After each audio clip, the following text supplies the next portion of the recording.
Assalamualaikum warahmatullahi wabarakatuh. Bertemu lagi bersama Bimbel Gigisi, Optimize Your Potential. Di sini, Mbak Desi akan menjelaskan tentang materi hidrolisis garam. Hidrolisis garam adalah materi kimia kelas 11 di semester 2. Baiklah, langsung saja kita ke pembahasan materinya. Apa sih hidrolisis garam itu? Jadi, hidrolisis garam adalah reaksi antara garam yang terbentuk dari senyawa asam dan basa dengan air. Lalu, bagaimanakah kita dapat menentukan sifat dari larutan garam?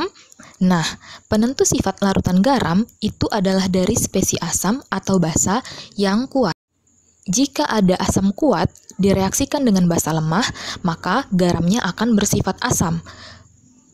Dan jika ada asam lemah direaksikan dengan basa kuat, maka garamnya akan bersifat basa. Sedangkan jika asam kuat direaksikan dengan basa kuat, maka garam yang dihasilkan akan bersifat netral. Lalu, bagaimana jika spesies asam dan basa yang direaksikan itu adalah dari spesies yang lemah? Nah, untuk asam lemah yang direaksikan dengan basa lemah, sifat garamnya tergantung pada nilai Ka dan nilai Kb. Jika nilai Ka-nya lebih besar daripada nilai Kb, maka garamnya akan bersifat asam. Namun, jika nilai Kb yang lebih besar daripada nilai Ka, maka garamnya akan bersifat basa. Lalu, bagaimana jika nilai Ka-nya sama dengan nilai Kb? Nah, jika nilai Ka sama dengan nilai Kb, maka garam yang dihasilkan akan bersifat netral. Supaya lebih jelas, mari perhatikan contoh berikut. Bagaimana reaksi hidrolisis untuk garam AlCl3? Nah, untuk membuat reaksi hidrolisis dari suatu garam, hal pertama yang harus kita lakukan yaitu menguraikan garamnya menjadi kation dan anion. Dapat dilihat di sini bahwa garam AlCl3 akan terion menjadi Al3+ ditambah 3Cl-. Lalu, langkah selanjutnya yaitu tentukan senyawa penyusunnya. Lalu, bagaimana kita dapat menentukan senyawa penyusunnya? Mari kita perhatikan muatan positif atau kation dan muatan negatif atau anion dari garam yang telah terion. Kita tahu bahwa suatu senyawa itu dapat tersusun ketika kation direaksikan dengan anion.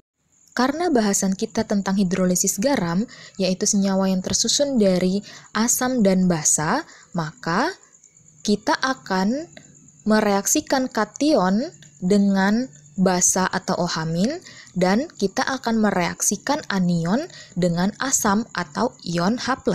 Jadi, senyawa penyusun dari garam AlCl3 yaitu kation Al3+ akan bereaksi dengan ion 3OH- menghasilkan AlOH3, di mana senyawa AlOH3 kali ini bersifat basa lemah.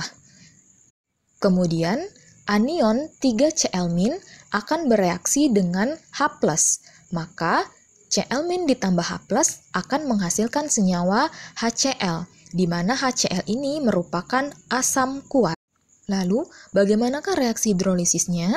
Reaksi hidrolisis dari suatu garam dapat terjadi ketika spesies lemah yang mengalami reaksi hidrolisis.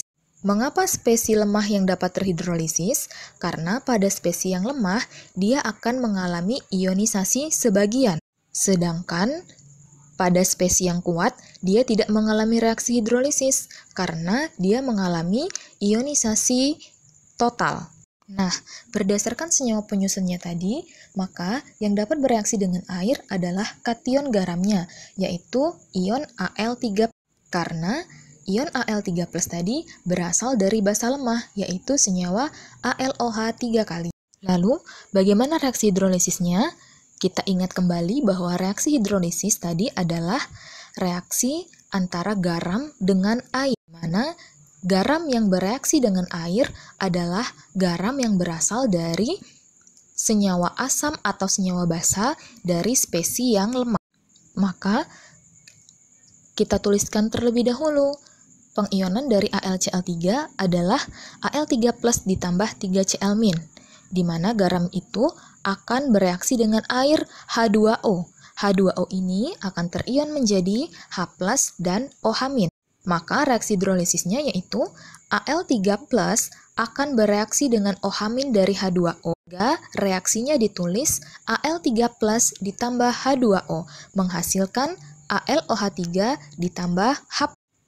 Lalu untuk 3Cl- seharusnya dia akan bereaksi dengan H+. Namun pada reaksi hidrolisisnya 3Cl- tidak dapat bereaksi dengan H2O karena 3Cl- berasal dari HCl yang merupakan senyawa asam kuat, di mana sudah dijelaskan tadi bahwa HCl atau asam kuat itu mengalami ionisasi total sehingga tidak ada sisa ion di dalam larutannya. Sehingga 3Cl- tidak dapat bereaksi dengan H+ dari H2O. Sehingga reaksinya dapat dituliskan 3Cl- ditambah H2O, dia akan tidak bereaksi, ditandai dengan tanda panah yang dicoret. Nah, karena yang bereaksi dengan air hanya kation garamnya saja, maka reaksi tersebut mengalami hidrolisis sebagian. Oke, itulah tadi pembahasan materi tentang hidrolisis garam. Next, bahas materi apa lagi nih? Silahkan tulis di kolom komentar ya.